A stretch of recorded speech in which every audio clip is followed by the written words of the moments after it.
बिस्मिल्लाहिर्रहमानिर्रहीम सल्लल्लाहु अलैहि वसल्लम। अस्सलाम वालेकुम students, welcome to my YouTube channel. आज हम एक्सरसाइज 2.2 का क्वेश्चन नंबर 3 करेंगे। Complete the following table. यहाँ पर हमारे पास अलजेब्रिक एक्सप्रेशंस हैं जिनमें से हमने बताना है कि इनके नंबर ऑफ टर्म्स कितनी हैं, वेरिएबल कितने हैं एंड कांस्टेंट कितने हैं। तो इसको जानने के लिए हम पहले इसकी डेफिनेशन को रीड आउट करेंगे। यहाँ पर हमारे पास इसकी डेफिनेशन है, अलजेब्रिक एक्सप्रेशन यहाँ पर लिखे हुए हैं। तो यहाँ लिखा है Zeeshan buy some objects and put them in a box all together. Zeeshan ने कुछ चीज़ें जो हैं वो ख़रीदी हैं और उनको एक साथ एक बॉक्स में, एक डिब्बे में रख दिया है। तो नेक्स्ट वो यहाँ पर इनको अलग अलग रख रहा है। Now he wants to put objects things in different bags, यानी वो अलग अलग रखना चाह रहा है मुख्तलिफ बैग्स में। तो there are some 5 pencils, 4 sharpeners and 6 erasers. ठीक है, यहाँ पर फर्स्ट पॉइंट है, if we replace the image of pencil by an English alphabet, यानी यहाँ पर 1 2 3 4 5 हमारे पास पेंसिल्स हैं।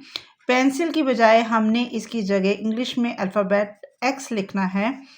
और नेक्स्ट है, if we replace the image of sharpeners by an English alphabet y, इसको हम वाई से सपोज करेंगे। If we replace the image of erasers by an English alphabet z, इनको हम जेड से डिनोट करेंगे। यहाँ पर जो ये है बात, वो converting the following word statement into algebraic expression. First पे है the sum of 3 bags of rice and 5 bags of wheat, subtract 5 times of x from 20 times of y।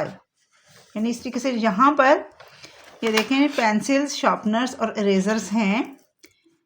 इनको यहाँ पर लिखा गया है 5x, यानी हमारी 5 पेंसिल्स हैं, 4y हमारे 4 शार्पनर्स हैं एंड 6z, यानी ये z हमारे 6 अरेजर्स हैं। It is called an algebraic expression.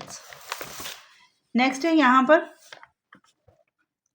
An expression which connect variable and constant bye mathematical operation is called an algebraic expression. ठीक है, यहाँ पर कीप इन माइंड जो रखने वाली बात है बच्चों, वो है the expression in which English alphabet along with number are used is called algebraic expression. यहाँ पर आपने इसको मद्देनज़र रखना है। याद रखने वाली चीज़ है, in this expression, in this algebraic expression ax plus by plus cz plus d also tell how many terms are there, ये टर्म्स को शो कर रही है। Separate the variable and constant, variable और कांस्टेंट को आपने सेपरेट करना है। यहाँ पर जो हमने क्वेश्चन नंबर 3 जो है वो हमने सॉल्व इस तरीके से करना है। यहाँ पर है हमारे पास variables and constants. In mathematic a variable is an English alphabet. Math में जो वेरिएबल होता है वो इंग्लिश अल्फ़ाबेट को बोलते हैं, और टर्म या उसको टर्म बोलते हैं। That represents an unknown number और अननोन वैल्यू और unknown quantity. The variable are used in algebraic expressions. Variable जो है वो अलजेब्रिक एक्सप्रेशंस में यूज़ होता है। For example, in 2x plus y plus 1, 3z plus 5, x and y and z are called variable. यानी इनमें सब जो हैं वो वेरिएबल्स हैं। 1 and 5, यानी ये जो वैल्यू है ये वेरिएबल हैं और ये हमारे पास इसके कांस्टेंट हैं। सो 1 and 5 are called constants. तो यहाँ पर जो चीज़ है, separate the variable constant skill practice जो है वो इसमें देखते हैं हम। Separate the variable and constant from each of the given algebraic expression. Algebraic expressions हैं, वेरिएबल्स हैं, कांस्टेंट्स हैं, इनमें से जो है इनको अलग अलग लिखना है। इसी तरीके से हमने अपने क्वेश्चन को सॉल्व करना है। जैसे हमारे पास यहाँ पर वैल्यू है 4x5, तो 4x5 में ये कितनी टर्म्स हैं? एक टर्म है। अब वेरिएबल इसमें कौन से हैं? यहाँ पर क्या है 4xy, तो इसमें हमने बताना है कि वेरिएबल्स इसमें कितने हैं। तो यहाँ पर हमारे पास ये देखें 4 के साथ x और y है। वेरिएबल्स कौन कौन से हैं? x and y। और अब है कांस्टेंट। कांस्टेंट इनमें चूंकि ये 4xy है, अलग से कोई डिजिट नहीं है, सो यहाँ पर कांस्टेंट है 0। नेक्स्ट है हमारे पास पार्ट सेकंड इसका 4x² - 2y + 8, यानी यहाँ पर वेरिएबल्स हैं इनके साथ। तो यहाँ हमने बताना है इसकी टर्म्स कितनी है, 1 2 3 इसकी टर्म्स हैं। और इसमें वेरिएबल कौन कौन से हैं? वेरिएबल हैं इसमें x एंड y, ठीक है। अब इसमें कांस्टेंट कितने हैं? जो वेरिएबल्स के साथ वैल्यू होती है उसे कांस्टेंट नहीं गिना जाता, सो यहाँ पर वेरिएबल है 8। यहाँ पर देखें 1 एंड 2, इसमें x y z, ठीक है जी। तो ये क्या है, इसमें नंबर ऑफ टर्म्स इसकी कितनी बनी 1 एंड 2, तो यहाँ पर 2 लिखेंगे। वेरिएबल्स हैं इसमें x y एंड z, और इसमें जो कांस्टेंट है वो है 20। आगे है हमारे पास लास्ट, यहाँ पर 1 2 एंड 3 टर्म्स हैं। वेरिएबल्स हैं इसमें x एंड y, और कांस्टेंट है इसमें 16 जो अलग से डिजिट है, ठीक है। And it is answer of this question. यहाँ पर हमारे पास क्वेश्चन है, क्वेश्चन नंबर नेक्स्ट 4, जिसमें स्टेटमेंट है separate like and unlike terms from the given expressions, यानी ये जो एक्सप्रेशंस हमें दिए गए हैं इनमें से हमने लाइक एंड अनलाइक एक्सप्रेशंस को सेपरेट करना है। जिसके लिए पहले हम इसकी डेफिनेशन को रीड आउट करेंगे। यहाँ पर हमारे पास इसकी डेफिनेशन है, लाइक टर्म्स की डेफिनेशन पहले रीड आउट कर लेंगे। The algebraic term that contain the same variable, जो लाइक टर्म होती है उसमें सेम वेरिएबल होते हैं, सेम पावर होती है, exponent are called like terms, तो इनको लाइक टर्म्स बोला जाता है। For example in algebraic expression 2x + 5x, 2x and 5x are called like term in algebraic expression, यानी ये जो एक्सप्रेशन है इसमें ये लाइक टर्म है। और ये जो एक्सप्रेशन है 7x² + 2x² + 10x², the terms 7x², 2x² and 10x² are also like term, यानी जो इस तरीके से सेम होंगी, यानी एक्सप्रेशन में x वैल्यूज़ और उनकी पावर्स सेम होती हैं, यानी y वैल्यूज़ और उनकी पावर्स, z वैल्यूज़ और उनकी पावर्स जो सेम होती हैं वो लाइक टर्म्स कहलाती हैं। सो नेक्स्ट है हमारे पास यहाँ पर अनलाइक टर्म।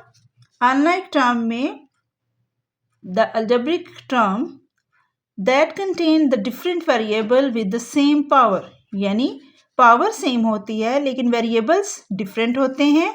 एक्सपोनेंट और same variables with different power, exponent are called unlike, यानी जो भी हमारे वेरिएबल्स होते हैं उनके साथ एक्सपोनेंट या उनकी पावर्स जो है वो डिफरेंट होती हैं, तो वो अनलाइक टर्म्स होती हैं। For example in algebraic expression, यानी ये हमारे पास जो अलजेब्रिक एक्सप्रेशन है इसमें 3x + 4y + 3z, यहाँ पर तमाम जो हैं वेरिएबल्स जो हैं वो डिफरेंट हैं एक्सपोनेंट्स के साथ, यहाँ पर ये नहीं। Same 3x + 4y and 3z are unlike terms, तो ये अनलाइक टर्म होंगी।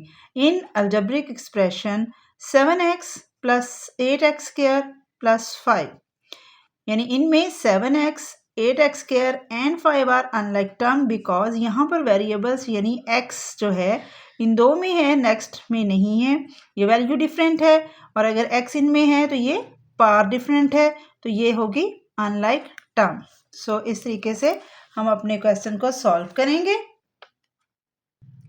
यहाँ पर ये देखें हमारे पास क्वेश्चन में है वैल्यू हमारी 3x² + 4xy + 7 + 9x²।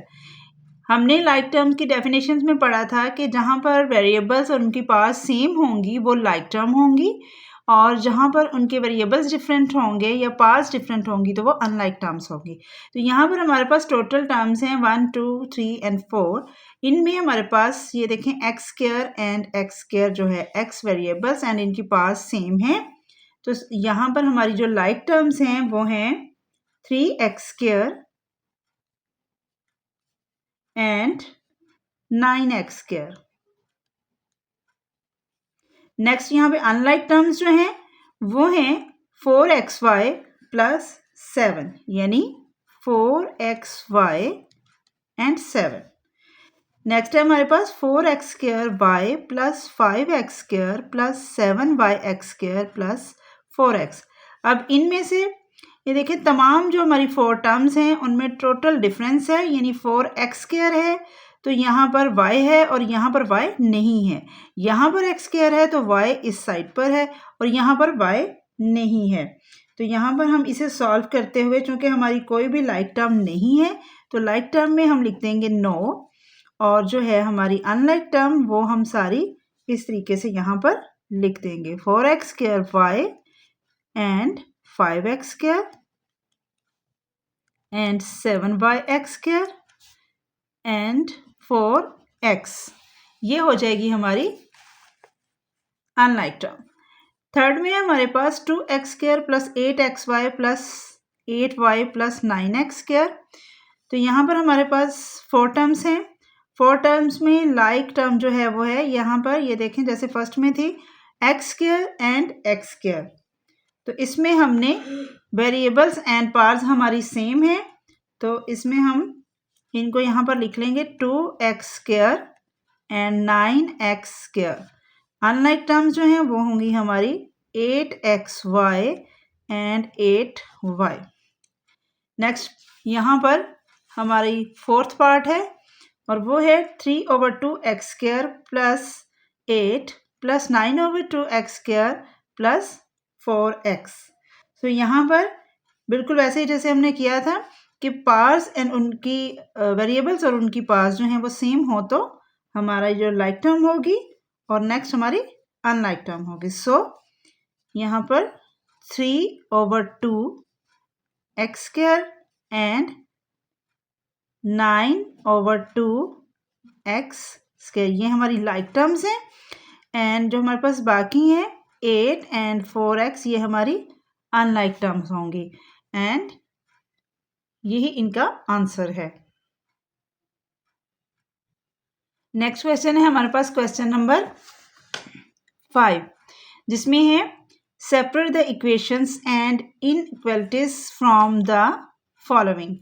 ठीक है जी, अब हमने इनमें से जो हमें दी गई हैं वैल्यूज इनमें से हमने इक्वेशंस और इनइक्वालिटीज को सेपरेट करना है जिसके लिए हम इसकी जो है डेफिनेशन को रीड आउट करेंगे। पहले यहाँ पर हमारे पास इसकी डेफिनेशन है, यहाँ ये देखें इक्वेशंस एंड इनइक्वालिटीज। इक्वेशंस क्या होती हैं?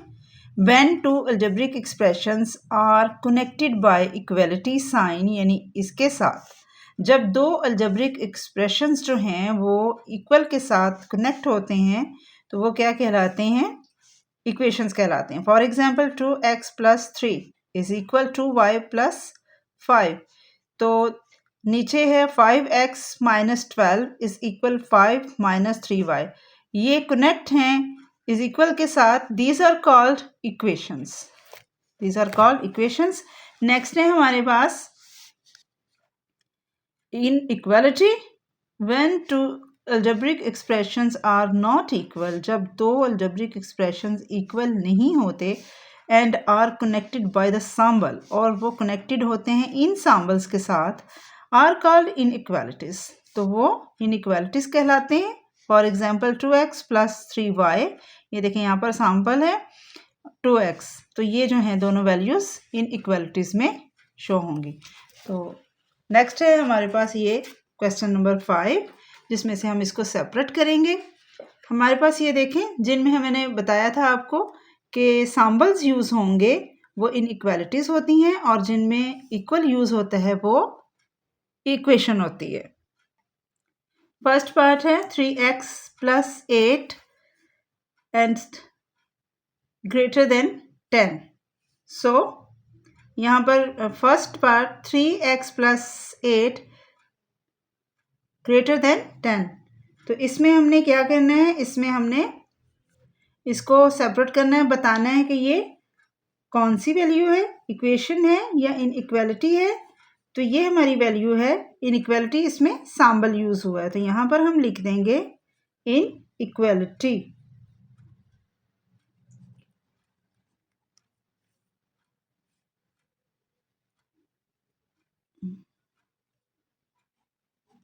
ठीक है, सेकंड है हमारे पास वैल्यू दिस वैल्यू, और इसमें हमने बताना ये भी हमारी इनइक्वालिटी है, क्योंकि जिसमें सैम्बल यूज हुआ है वो इनइक्वालिटी होगी।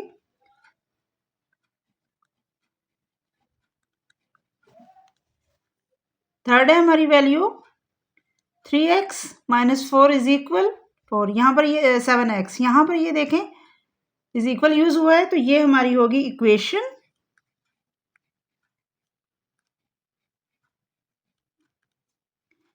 फोर्थ में सैम्बल यूज हुआ है inequality,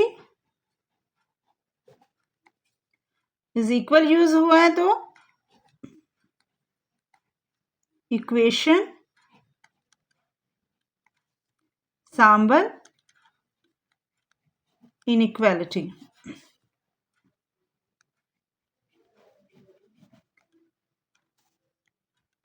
And it is answer.